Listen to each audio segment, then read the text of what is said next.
Oke, jadi ini adalah Pipin K688, salah satu mikrofon terbarunya dari brand Pipin. Oke, mungkin ada beberapa dari teman-teman yang kayak kurang familiar gitu ya dengan brand Pipin. Jadi Pipin ini adalah salah satu brand asal Tiongkok yang mereka memang terkenal itu dari produk mikrofonnya. Nah, karena produk mikrofon mereka ini terkenalnya tidak hanya dari harganya yang terjangkau, tapi juga kebanyakan desain dari produk mikrofon mereka ini itu terinspirasi dari brand-brand yang memang lagi hype sekarang. Salah satu contohnya di sini ada Pipin K668 yang merupakan salah satu best seller mereka juga. Dan kemarin ini memang sempat viral dan saya lihat juga lumayan banyak tuh ya dibahas sama YouTuber luar. Jadi Pipin K668 ini saya rasa dia terinspirasi dengan Audio Technica AT2020 USB karena kalau kita lihat dari segi desain dia memang cukup mirip gitu. Terus ada juga Pipin Ampligam yang kemarin juga sempat hype yang saya rasa dia ini terinspirasi dengan mikrofon HyperX Quadcast. Nah, dan yang terbaru sekarang di sini ada Pipin K688 yang saya rasa dia ini terinspirasi dengan ini Shure SM7B. Karena kalau kita lihat dari segi bentuk dan ukuran dia lumayan mirip gitu. Walaupun di sini untuk SM7B memang agak cukup panjang.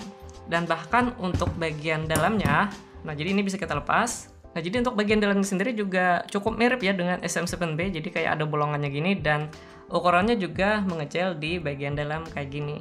Nah, sedangkan di sini untuk perbedaannya sendiri, di sini untuk SM7B dia untuk mountingnya persis berada di tengah kayak gini ya. Nah, sedangkan untuk Pipin K688 tadi dia untuk shockmountnya itu berada agak ke belakang di bagian sini. Nah, kalau misalnya kalian tanya, ini kira-kira bisa nggak sih shockmountnya kita geser nih misalkan ke bagian tengah sini?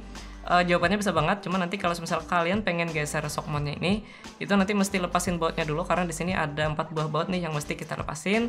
Habis itu baru dia bisa kita geser. Nah, dan juga kalau misal kalian geser ke bagian tengah, kalian nanti mesti ngorbanin salah satu fitur dari mikrofon ini, yaitu di sini ada tombol mute nih yang posisinya persis berada di tengah sini. Tapi saya rasa itu juga nggak masalah karena tombol kayak gini tuh juga biasanya jarang dipakai gitu.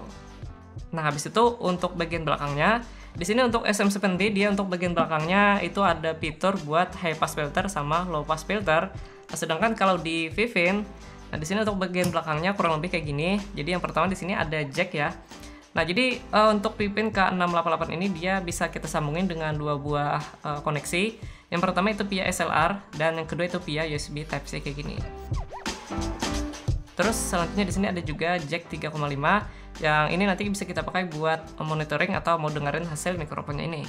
Habis itu untuk di bagian kanannya ini ada 2 buah putaran. Nah, jadi untuk putaran yang paling atas ini tuh nanti bisa kita pakai buat ngatur volume dari headset kita yang kita colokin di bagian sini. Dan yang terakhir di sini ada putaran buat ngatur gain dari mikrofonnya. Nah, cuman sebagai catatan kalau misal kalian pengen gunakan fitur yang ada di bagian belakang ini dan juga tombol mute yang di bagian tengah sini, itu nanti kalian mesti gunakan koneksinya yang via USB. Nah, jadi kalau misal kalian gunakan koneksinya via XLR, jadi fitur-fitur tadi itu nggak bisa kalian pakai. Nah, sebelum kita ngebahas lebih lanjut mengenai Pipin K688 ini, di sini kita akan coba cek dulu kira-kira apa sih yang bakalan kita dapetin kalau misal kita beli mikrofon ini. Nah, untuk lengkapannya sendiri yang pertama di sini kita akan dapatin kartu ucapan kayak gini. Habis itu di sini ada kertas petunjuk manual. Selanjutnya di sini ada adapter baut 3/8 ke 5/8 inch. Selanjutnya lagi di sini ada kabel USB Type-C yang panjangnya kurang lebih sekitar 2,5 meter. Dan yang terakhir di sini ada mikrofonnya sendiri. Nah, selanjutnya di sini kita akan bahas di bagian build quality dari mikrofon ini. Nah, gimana sih untuk build quality-nya? Nah, untuk build quality-nya sendiri saya rasa untuk mikrofon di harga 1 jutaan ini untuk build quality-nya udah bagus banget ya. Dan bahkan kalau kita lihat dari penampakannya dari kamera kayak gini, nah ini dia nih kesannya tidak seperti kayak mikrofon harga 1 jutaan. Jadi memang kelihatannya tuh kayak yang ya kelihatan kayak mikrofon premium lah kayak gitu. Kecuali nanti kalau misal kita pegang kayak gini, ini baru ketahuan kalau ternyata ini tuh ya katakanlah mikrofon yang harganya 1 jutaan. Kenapa? Karena di sini untuk bobotnya cukup ringan di sini kalau kita bandingin dengan SM7B ya, karena untuk SM7B ini memang lumayan berat banget karena kan ini bodinya memang pol besi gitu. Nah, sedangkan kalau di Pipin ini untuk bodinya sendiri ini terbuat dari bahan plastik. Nah, cuman karena di sini dia di finishing kayak dop hitam kayak gini, makanya di sini kalau kelihatannya di kamera ya atau kita lihat langsung kayak gini itu kesannya seperti kayak besi padahal nah ini plastik. Kecuali untuk bagian shock mount sama untuk bagian dalamnya, nah ini baru besi. Nah, jadi intinya di sini untuk build quality-nya untuk mikrofon di harga 1 jutaan, saya rasa dia udah bagus banget, dan juga di sini untuk finishing-nya juga rapi. Cuma satu hal yang saya kurang suka dari mikrofon ini, dia tuh di sini untuk branding-nya lumayan besar ya dan lumayan banyak juga. Nah, jadi di sini ada satu nih tulisan Pipin, terus di sini ada satu juga tulisan Pipin. Nah, saya rasa ini cukup mengganggu ya dan bikin penampilan premiumnya tuh jadi kesannya lebih berkurang gitu. Nah, jadi seandainya ini kita bikin polos aja, jadi untuk brandingnya kita hapus, ya mungkin kita pindahin aja ke belakang. Saya rasa ini bakalan kelihatan lebih premium karena ini kan kalau di SM7B sendiri dia juga polosan kayak gini. Nah, jadi kesannya nanti bakalan lebih premium gitu. Nah, selanjutnya di sini kita akan langsung testing aja ya untuk kualitas suaranya nanti kira-kira bakalan seperti apa. Dan tidak lupa nanti saya akan coba bandingin juga dia dengan SM7B biar nanti teman-teman bisa lihat kira-kira perbedaan antara suara SM7B dengan Vivin K688 ini kira-kira seperti apa. Oke, jadi untuk locksnya kurang lebih kayak gini ya. Kalau misal dia sudah kita pasangin ke boom arm atau stand mic kayak gini. Dan sekilas ini memang cukup mirip ya dengan SM7B, walaupun di sini untuk kabelnya dia berada di belakang ya, sedangkan kalau SM7B itu kan kabelnya berada di bagian atas ini. Oh iya, tadi saya lupa mention juga kalau mikrofon ini tipenya adalah dynamic ya, artinya kalian gak perlu pakai phantom power kalau misal pengen gunakan mic-nya. Dan juga dia untuk polar pattern-nya itu adalah cardioid, artinya dia akan fokus nge-pick up suara di bagian depan. Nah, sedangkan untuk suara yang di bagian samping dan di bagian belakang biasanya bakalan lebih pelan. Dan juga nih untuk suara yang kalian dengar sekarang ini adalah suara asli dari mikrofonnya. Dan di sini saya belum edit sama sekali supaya nanti kalian bisa lebih fokus buat dengerin hasil suaranya. Nah, kalau gitu langsung aja di sini kita akan coba testing ya untuk mikrofonnya. Untuk testing pertama di sini kita akan coba untuk testing jarak. Nah, jadi untuk jarak saya sekarang dengan mikrofonnya kurang lebih sekitar ya 10 cm lah, dan untuk suaranya kurang lebih kayak gini. Nah, jadi kalau misal saya mundur sedikit, nah jadi jarak saya dengan mikrofonnya kurang lebih sekitar 30 cm dan hasil suaranya nanti kurang lebih seperti ini. Nah, kalau misal saya lebih mundur lagi, nah kurang lebih kayak gini. Nah, ini jarak saya kira-kira sekitar 50 cm atau setengah meter, hasil suaranya kurang lebih kayak gini. Nah, kalau misal saya lebih mundur lagi, nah jadi di sini jarak saya dengan mikrofonnya kurang lebih 1 meteran lah, dan suaranya nanti kurang lebih kayak gini. Oke, untuk testing selanjutnya di sini kita akan coba testing di bagian polar pattern-nya. Nanti kita akan coba cek nih kira-kira gimana sih perbedaan kalau misal kita ngomong dari depan, dari samping, dan juga dari belakangnya. Nah, jadi di sini untuk mikrofonnya saya akan coba putar supaya nanti teman-teman bisa dengerin kira-kira hasil perbedaan suaranya bakalan seperti apa. Nah, untuk sekarang di sini saya ngomongnya persis di depan mikrofonnya, dan kalau misal saya putar, nah jadi sekarang ini saya ngomongnya berada di bagian samping mikrofonnya dan hasil suaranya kurang lebih kayak gini. Nah, kalau misal saya putar lagi, nah sekarang ini saya berada persis di bagian belakang mikrofonnya dan suaranya kurang lebih kayak gini. Nah, kalau misal saya putar lagi nih, nah jadi sekarang ini saya berada di bagian samping mikrofonnya dan hasil suaranya kurang lebih kayak gini. Nah, kalau kita putar lagi dan sekarang kita balik lagi ke posisi awal, ya ini adalah posisi awal seperti tadi. Oke, jadi untuk testing polar pattern-nya kurang lebih kayak gitu ya. Dan di sini untuk mikrofonnya dia memang fokus buat nge-pick up suara dari depan. Nah, sedangkan tadi suara yang ada di samping dan juga di bagian belakang kita itu bakalan kurang begitu kedengaran gitu. Ya, jadi saya rasa ini cocok banget buat kalian yang pengen bikin video podcast, bikin video YouTube, voice over, musik sebagainya. Karena kan di situ kita pengennya cuman suara kita aja gitu yang ketangkap, sedangkan suara lainnya itu bakalan diabaikan. Oke, untuk testing selanjutnya di sini kita akan coba testing di bagian noise. Nanti kita akan coba dengerin nih kira-kira sebagus apa sih dia menghalau suara noise atau suara gangguan yang ada di sekitar kita. Nah, sebagai catatan, ini saya rekam videonya waktunya malam hari dengan kondisi itu di luar ada beberapa suara jangkrik. Nanti kita lihat apakah suara jangkrik itu masuk di mikrofonnya juga. Terus juga untuk di ruangan ini itu ada AC ya yang nyala, yang posisinya itu persis di bagian atas mikrofonnya. Nanti kita lihat juga apakah suara AC itu bakalan masuk. Nah, jadi di sini saya akan coba diam biar nanti teman-teman bisa dengerin hasil suara noise-nya.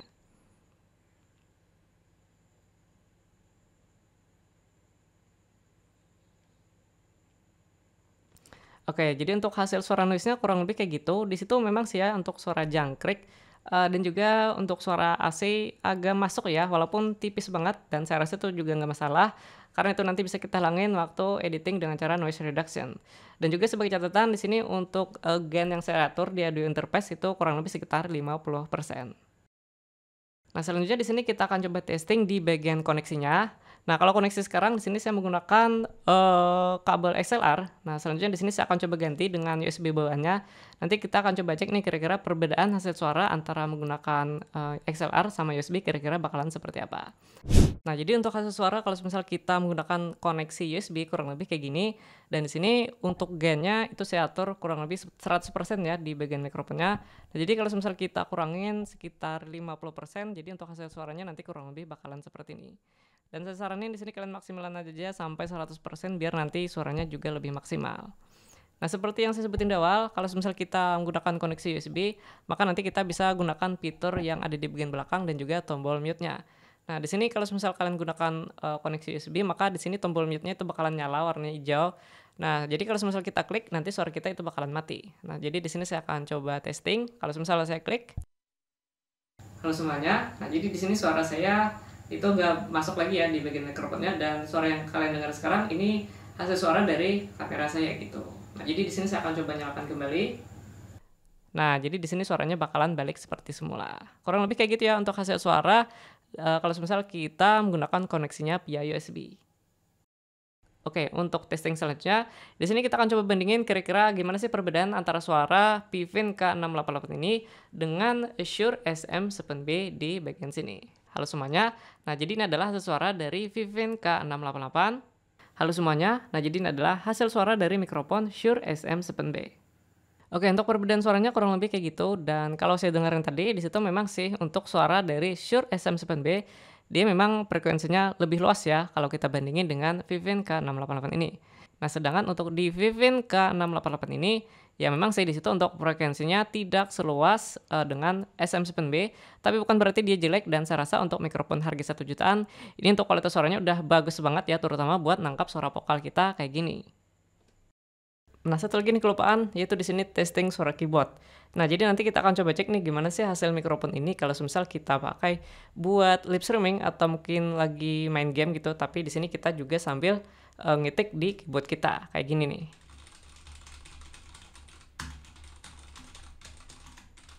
Nah, di sini untuk suara keyboard memang masuk ya, tapi menurut saya wajar karena ya jarak antara keyboard dan mikrofonnya juga lumayan dekat. Tapi kira-kira gambarannya kurang lebih kayak gitulah ya. Kalau misal nanti kalian pakai mikrofon ini buat main game kayak gini, buat live streaming, tapi di sini kalian juga sambil ngetik di keyboard kalian kayak gini. Oke, untuk hasil testingnya kurang lebih kayak gitu ya, dan suara yang kalian dengerin dari tadi itu juga masih suara asli dari mikrofonnya, jadi belum saya edit sama sekali biar kalian bisa dengerin lebih detail gimana sih perbedaan hasil suaranya gitu. Nah, kalau misal kalian tanya gimana sih hasil suaranya kalau misal saya edit, nah jadi kalau misal suaranya sudah saya edit nanti bakalan jadi seperti ini. Nah, jadi ini adalah hasil suara kalau misal saya edit seperti saya ngedit suara pada umumnya. Oke, kesimpulannya gimana sih? Nah, untuk kesimpulannya sendiri di sini saya tidak bisa ngomong terlalu panjang lebar ya atau secara teknis, secara detail banget karena jujur aja saya bukan ahli di bidang mikrofon atau di bidang audio kayak gini.